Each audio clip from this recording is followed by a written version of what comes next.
down the yellow brick road, and we've already talked about that we want to make sure we're creating culture in our organization for 3 different things. Who can tell me what the first one is?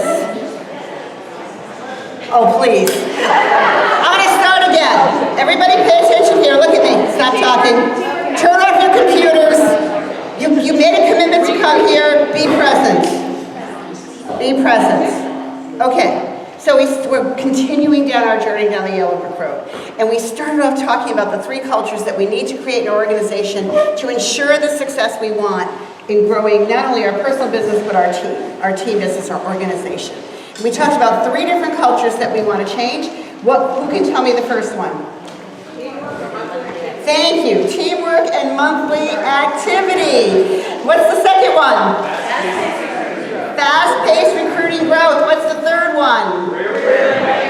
Career plan advancement. Guys, these 3 need to roll off your tongue the way they roll off mine.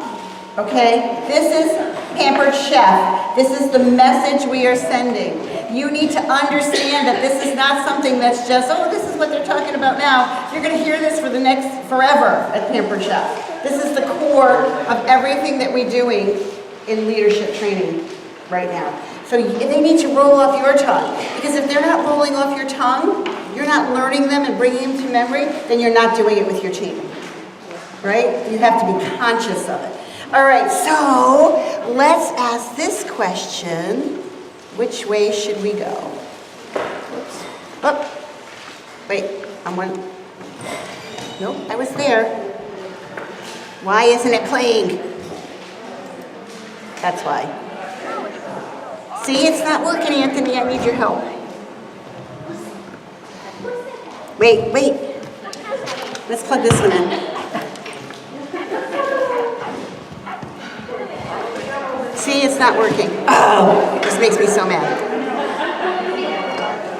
That's funny. Wasn't he pointing the other way? Of course, people do go both ways. Because, I'm so sorry. Why? I'm going to start it again. You did say something.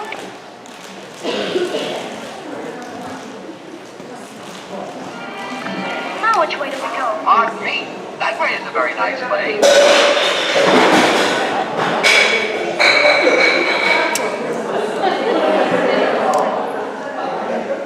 Who said that? Silly toad. Scarecrows don't talk. It's pleasant down that way, too. That's funny. Wasn't he pointing the other way? Of course, people do go both ways. Why, you did say something, didn't you?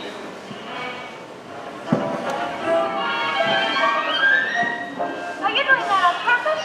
Or can't you make up your mind? That's the trouble. I can't make up my mind.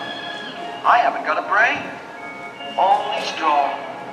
How can you talk if you haven't got a brain? I don't know.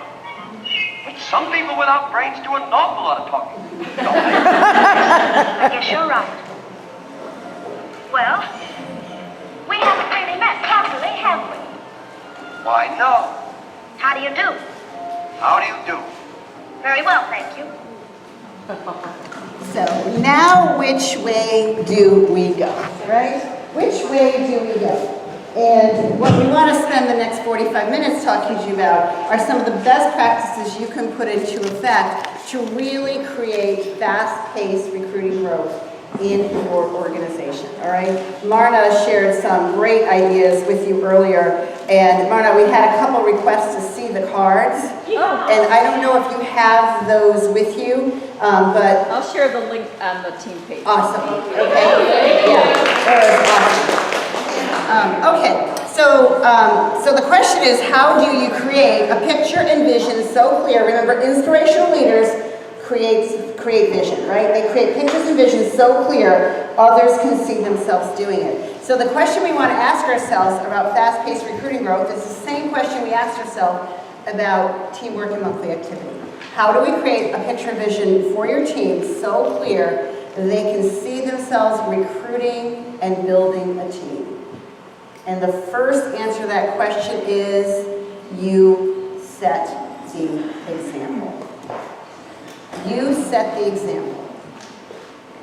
How many people are you welcoming to your team every single month? Are you consistent in your recruiting? Or do you recruit one month and skip a couple and then come back and do it again? It's most people, honestly. It really is most, right? It's like, okay, in January, I did really great. I recruited 2, I recruited 3. And in February, I'm just going to work on training them. And in March, I'll recruit again. It might not be what you're saying out loud to yourself, but it's how your brain's working behind the scenes. And so what you have to understand is you set the example, and that consistency is the key in the example. And if you look at this chart, this is what we know about the Pampered Chef business. When we look at leaders all across our country, we know that if a leader is personally recruiting less than 6 people a year, and I want you to think about right now on your paper, write down how many personal recruits did you have in 2017. If you don't know, you should. You should know. Okay? If you don't know, it's because you don't want to know. And the people in the room who are doing it, they know exactly how many they recruited last year. Okay? But if you're personally recruiting less than 6, you are going backwards. And when you move from how many did I personally recruit to that magic report called your prior year comparison, how many of you are religious about your prior year comparison? Yeah, I tried to figure this out, right? I used to travel around. Now most people know what I'm talking about when I say it. And I say, well, just look at your prior year comparison. And they go, what? What report is that? And I'm thinking, oh my goodness, this is like your Bible. How can you not know what your prior year comparison is?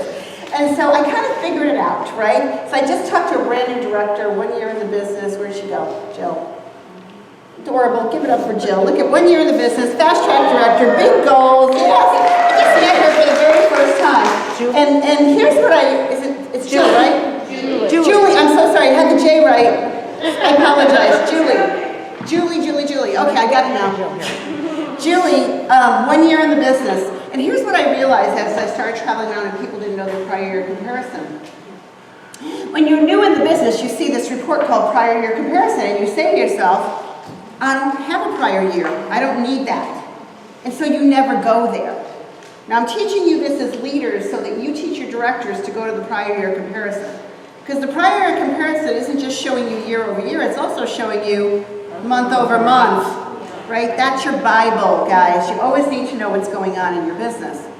So when you look at last year, if you personally recruited less than 6 and then you go to that prior year comparison and you look at your numbers, you're going to see backwards numbers. You're going to see negative percentages, negative growth. I guarantee it. If you look at 7 to 11, you're probably going to still see some negative growth, maybe flat.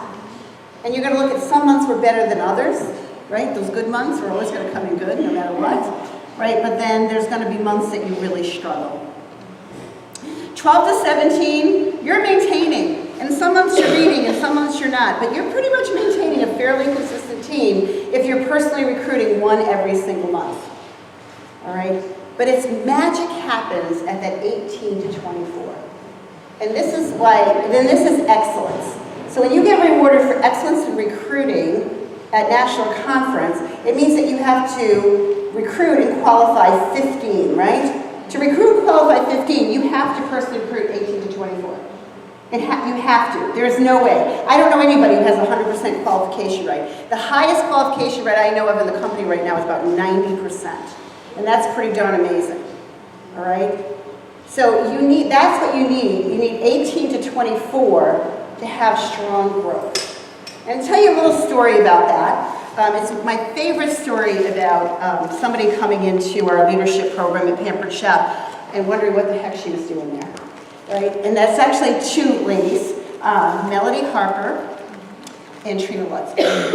Now, Melody and Trina grew up in the business. They started in the business in Oklahoma together. Trina used to live in Oklahoma. Melody still does live in Oklahoma. And they were sisters in the business. They're both on in the Redu organization. Amazing leaders in that organization. And when we did the very first Lead Plus, they got the invitation and they called each other and they said, did you get it? Yeah, did you get it? Yeah. Why do you think they asked us? Oh my gosh, this must be a mistake. Like they really thought it was a mistake that we invited them. And they couldn't figure it out because never had they held 8 shows in a month, maybe once or twice along the way because it was October and who doesn't, right? And never, ever had they recruited 2 in a month, let alone consistently, month after month after month after month. Must be a mistake. But they said, okay, not a mistake. I'll do it if you do it. And so they both agreed to do it. So that was February. And then in March, they came into the company for the Lead Plus seminar. And both of them tell the story separately of each other as I was talking to them. The same story they're telling, that they came in there, literally, one of them threw up in the bathroom before she came into the meeting at the Pampered Chef. Like seriously, she was walking into the room and there were people in the room like Myrna Moss, right? There were people in the room like Sharon Zellin, right? I could name the names that were in the room. And they were walking into this room with these superstars wondering, what the heck were they doing there? It just didn't even make sense to them. But they sat through that meeting and they heard us talk about two shows a week, 2 recruits a month, 2 directors a year, no matter what. We'll get you anything you want in this business. Nancy Jo, you said it yesterday, right? Doris Christopher and Nancy Jo Ryan have been saying this for 30 years in this business because it's true. And in their heads, they couldn't figure out how they could go from where they were as advanced directors. And by the way, Trina's director was her mother. So it was like, she was like, her mother does great in the business, but she never, do you know what I mean? It's like, well, it's my mother, of course she said yes, right? In her head, it was kind of that thing. I think Melody, they were both in the same place when they started. And they said, if Pampered Chef is standing up there telling us, if I do 2 shows a week, 2 recruits a month, it makes no sense. I shouldn't be able to run 2 recruits a month, go to executive. Doesn't make sense, does it? Because it's not about the 2 recruits you're bringing in every month. It's about the example you give your team and you show them what's possible. And it's about creating the culture and then the rest happens. So you're thinking, their thinking prior was too narrow. They were only thinking about them and what they were doing. And they weren't realizing the effect they had on everything. You see, that number is magic. And not only will you have growth personally in your personal team, but as they grow, you're pulling them into this culture of fast-paced recruiting growth, and they don't know any different. They don't have 15 years or 20 years of experience. They don't know everybody else, what's going on, and they're not exposed to how some of the negative thinking that goes on. So they don't know any different. And Melody and Trina started in the same place, right, in February, like 2 years ago now. March came to the meeting together with one director in their organization, and 1 year later, they were executive leaders and were recognized at National Conference that last August. Yeah. Now here's the part that's going to blow your mind. They weren't recognized at National Conference as executives with, how many directors does it take in your organization total? 8, right? 6 and 2. It's 8 directors total. They didn't have 8 directors in the organization. They didn't have 10. They didn't have 12. 16. Wow. Both of them. Wow. Friends. If that is not an example of the saying that goes, you are the net result of the 3 people you spend the most time with, I don't know what is. Wow. Because all they did was encourage each other, believe in each other, positive people around them. They didn't let the negative crap come in, and the people you surround yourself makes a difference. And there is the perfect example of it, right? So it's just an unbelievable story, and it's all around just the fact that they decided they were going to take the step and set the example and make it happen. So what did they do? They did what we told them to do. They didn't change it. They didn't make different alterations. They didn't decide, oh, well, what if I did that? They didn't put any creative juices into it. They just did what we told them to do, right? Because it works. And you don't have to get fancy. You can, but you've got to do the things that need to happen. So the first step is you have to set team goals. You need to know what the goal is, and I'm going to walk you through a process for setting your team goals right now. And not only do you need to know, your team needs to know, and they have to buy in and be part of the creation of it. That being said, you're the leader. You get to decide, right? Don't ever forget it. If you're putting it all out there to your team and you're letting them decide, when should meetings be? When should this happen? When should that happen? Yeah, you're not going to grow. Somebody has to be in control of every group or organization. It's you. If you let them be in control, you're not going to have what you want in the end. So set team goals. How do you set it? Well, let me tell you what you should set first, okay? For sales goals, I'm kind of a big believer in monthly goals and looking at every month, the beginning of every month, sharing what the next sales goal is based on prior year, based on prior 3 months, okay? And I'll explain that in a minute too. Just stick with me, okay?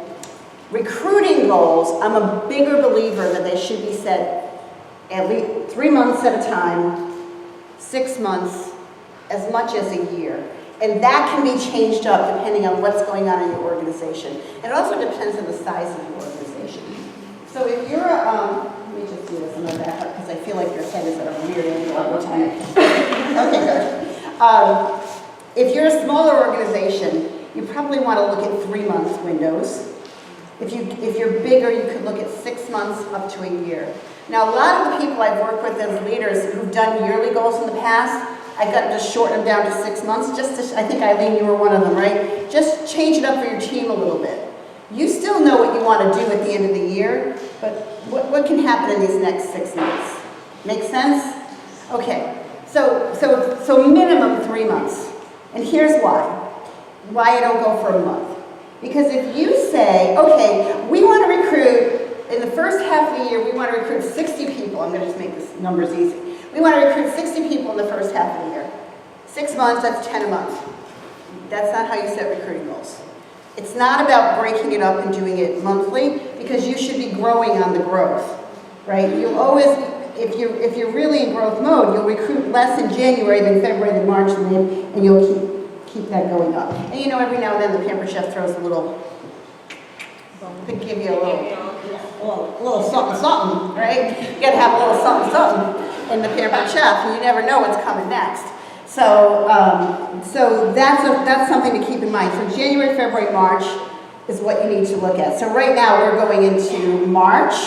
So if you haven't set your team recruiting goals, you want to look at March, April, May. I might even go, what is it in July 1st? Yes. Yeah.